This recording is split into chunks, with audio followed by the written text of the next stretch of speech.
11th science biology chapter 1। हमने last video में बात की थी सजीव की। सजीव जो श्वसन की क्रिया करते हैं, हलन चलन करते हैं, रचनात्मक व क्रियात्मक इकाई होते हैं, जो प्रजनन कर अपने समान नए जीव की उत्पत्ति कर सकते हैं, उन्हें सजीव कहते हैं। जैसे पेड़ पौधे, मानव, अन्य जीव जंतु आदि। अब क्वेश्चन है, क्या सजीव वृद्धि करते हैं? क्या उनमें विकास की प्रक्रिया होती है? और उनमें पाए जाने वाला भार जो होता है किस प्रकार वृद्धि करता है? तो आंसर है हाँ, सभी जीव वृद्धि करते हैं। वृद्धि किस प्रकार करते हैं? बहुकोशिकीय जीव कोशिका विभाजन द्वारा वृद्धि करते हैं। इनमें कोशिका विभाजन की क्रिया होती है। समसूत्री व अर्धसूत्री दोनों प्रकार की कोशिका विभाजन की प्रक्रिया होती है, जिससे इन कोशिकाओं से ऊतकों का निर्माण होता है। ऊतक अंगतंत्रों का निर्माण करते हैं और अंगतंत्र एक नए सजीव के वृद्धि करते हैं। इस प्रकार सजीव में वृद्धि होती है।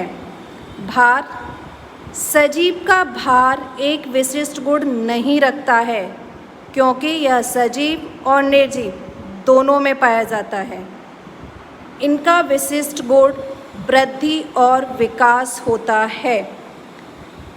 फॉर एग्जाम्पल, किसी मानव का भार और किसी निर्जीव वस्तु का भार समान हो सकता है। दोनों में बढ़ोतरी हो सकती है, दोनों के ही भार घट सकते हैं। इसीलिए भार के आधार पर सजीव की वृद्धि नहीं मान्य होती है। उपापचय, सभी जीव रसायन से बने होते हैं। इन पदार्थों का आकार, वर्ग व माप व कार्य करने की क्षमता, इनके गुणधर्म अलग अलग होते हैं। हमारे शरीर में होने वाली सभी रासायनिक क्रियाएं उपापचयी क्रियाएं कहलाती हैं।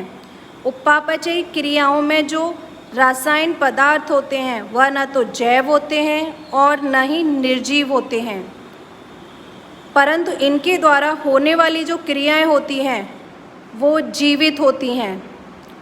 जीव जगत में विविधता, अब तक हम लोग वर्णित स्पीशीज़ जो हैं, जातियां जो हैं, लगभग पूरे विश्व में जिन्हें हम जानते हैं, पहचानते हैं, उनकी संख्या 1.7 मिलियन से लेकर 1.8 मिलियन तक है।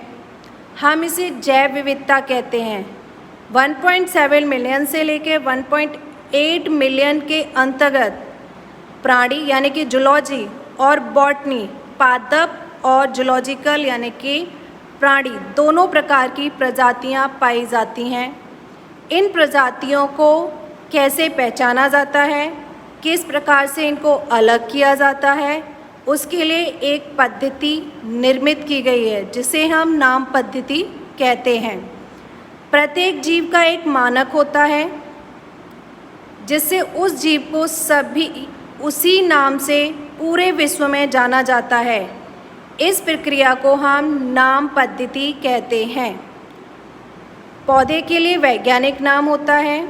इस आधार पर इनको दो अलग अलग नियम होते हैं, जीव और पादप, यानी कि आपकी दो टाइप की बुक्स होती हैं, एक जिसमें जीव और दूसरा जिसमें पादप। इन दोनों के वैज्ञानिक नाम के आधार पर इन्हें अलग अलग पंजीकृत किया जाता है। फर्स्ट होती है आपकी ICBN, international code of botanical nomenclature, यानी कि इसके अंतर्गत हम पादपों की विभिन्न प्रकार की प्रजातियों के वैज्ञानिक नाम के आधार पर जान सकते हैं कि पूरे विश्व में कितने प्रकार की पादप जातियां पाई जाती हैं। दूसरा होता है ICZN, international code of zoological nomenclature, यानी कि इसके अंतर्गत विश्व में पाए जाने वाले सभी प्राणियों का वर्णन होता है, जिसके आधार पर हमें पता लगता है कि पूरे विश्व में कितने प्रकार की जातियां पाई जाती हैं। प्रत्येक नाम के दो घटक होते हैं, वंश और जाति, इसे द्विनाम पद्धति कहते हैं। फॉर एग्जाम्पल आम, आम होता है हमारा कॉमन नेम, जिसे हर स्टेट में अलग अलग चीज़ से जाना पहचाना जाता है। कहीं कैरी, फॉर एग्जाम्पल गुजरात में कैरी बोला जाता है और उत्तर प्रदेश में इसे आम बोला जाता है। ऑल इंडिया इसको आम ही बोलते हैं। इसका वैज्ञानिक नाम मैंजीफेरा इंडिका होता है। मैंजीफेरा वैज्ञानिक नाम है आम का, इंडिका वैज्ञानिक नाम है, यानी कि जिसने इसको वैज्ञानिक नाम दिया है, एक साइंटिस्ट का नाम। इंडिका का मतलब होता है लैटिन भाषा में लिन, लिन का मतलब है लीनियस, यानी कि मैंजीफेरा इंडिका का नाम देने वाला वैज्ञानिक लीनियस था। इस प्रकार हम इसमें छिपे हुए वैज्ञानिक नाम में विज्ञान होती है। नेक्स्ट टॉपिक है आपका वर्गीकरण। सभी जीवों का अध्ययन करना लगभग असंभव है।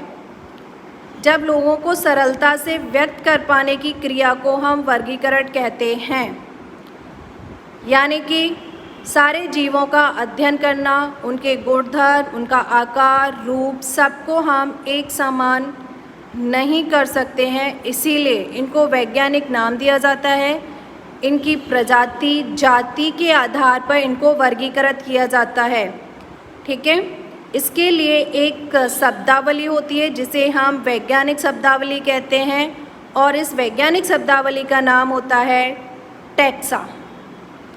टैक्सा के अंतर्गत हम जाति के विभिन्न गुण, प्रकार, रचना, कोशिका, विकास आदि का वर्णन कर इनको हम वर्गीकृत करते हैं।